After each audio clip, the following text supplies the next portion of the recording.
Hello everybody, I'm Chris Callahan, also known as Mr. C, and today we're going to talk about notation. In 2017, I traveled to one of the most prestigious chess tournaments in the world, the Sinkfield Cup. I was going as a journalist, not a player. I'm not quite that good. And here's a picture I took of the players. It's not my best work as a photographer, but it works well for what I want to talk about today. The guy on the left is Grandmaster Peter Svidler, and on the right is world champion Magnus Carlsen. I'm sure you can see that they both have pads of paper that they're writing on. These pads are used for every serious game of chess everywhere. And not just the grandmasters either. You can go to a local tournament and you'll see people doing the exact same thing. The piece of paper they're writing on is called a score sheet, and it looks something like this. At the top is some basic information about the game, and at the bottom are two columns, one that says white and one that says black. In those columns, they write down every single move played in the game. This is called notation, and the people who are doing it are said to be notating. So, what is the point of doing this? Why do people write down their chess games like that? Well, there are a few reasons. The first is to settle disputes. Have you ever seen a chess game where the two players are arguing? One of them says a piece was here, the other says it was over there. Yes, it was! No, it wasn't! Yes, it was! Ah! Well, if they'd been notating, this wouldn't be a problem at all. You just look at the paper, and it will tell you exactly where the piece was. The other important reason is to be able to show the game to people later. I don't know how many times I've been in some tournament and some kid runs up to me, "Oh, Mr. C, you won't believe the game I just played. I sacked my bishop, I sacked my rook, and then I checkmated him. It was amazing." And then, of course, the first question I have is, that's great, can I see the game? "Oh, sorry, I wasn't notating." And why wasn't that kid notating? Well, let me be totally honest here. When you're not used to notating, it can be kind of a pain. A lot of people are just used to playing their moves and not worrying about anything else. And if you tell them they have to be writing things for the whole game, they don't want to do it. But I promise you it's worth it. Please believe me. Once you've been playing for a while, you don't even have to think about it anymore. Your hand just sort of grabs the pen and scribbles down the move before you even realize you've done it. So, how do you write down a chess move? Well, when you're writing down a chess move, you need two pieces of information and two pieces of information only. The first one is the name of the piece that you're moving, or that has moved, could be the other person. And number two is the name of the square that it's going to. Wait, what? The squares have names? Is this one Steve and this one Bob? No, don't be silly. The names of the squares come from the numbers and letters that are printed around the edge of the board.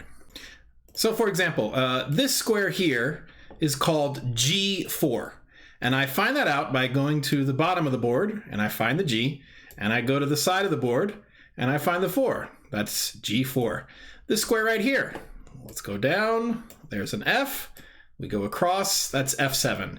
Here is B6, here is G7, here is C2, and so on and so forth. There are a few tricks you need to know. First of all, when you're writing the name of the piece, you don't write out the whole name. It's a waste of time. The first letter is plenty. Bishop is B, rook is R, king is K, queen is Q, and knight is N. Before you say it, yes, I know that knight isn't spelled with an N, but it is if you're notating.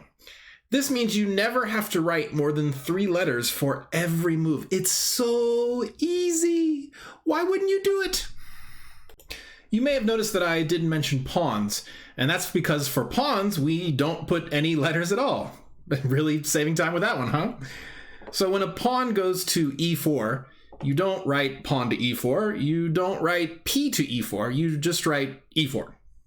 Another little detail is that castling is either 0-0 if you castle kingside, or it's 0-0-0 if you castle queenside. So, for example, if I move my bishop to E6, I would write BE6. That's it. So simple, right? If I moved my knight to H6, I would write NH6. If I move my pawn to D4, I would write D4. So once you have the move, you write it into the score sheet. Remember, you are writing down the moves for both sides, not just your own side. The white moves go in the white column and the black moves go in the black column. Don't forget to write your name at the top, like a school assignment. Okay, so let's try this out. I'll make a move and you tell me what you would write in your score sheet for that move. Here we go. Right there. What do you think? Well, the answer is R, G3, rook to G3. Let's do another one. What would happen if I went here? The answer is K, C6, king to C6. Last one, here we go. I'll put her here. What do you think? The answer is Q, G6. Queen to G6. Very good. There are a few bells and whistles that are nice to know about, even if they're not totally necessary. For example, when you capture a piece, some people will write X. So if I move my queen here to take the pawn, I would write QX F5. Another one is check. Some people will write a plus sign for check. So if I put this here, I would write RB2 plus sign for the check. All right, that is about all I have to say about notation. Hopefully you will pick it up and start notating your games so you can show your incredible victories to other people later. Goodbye.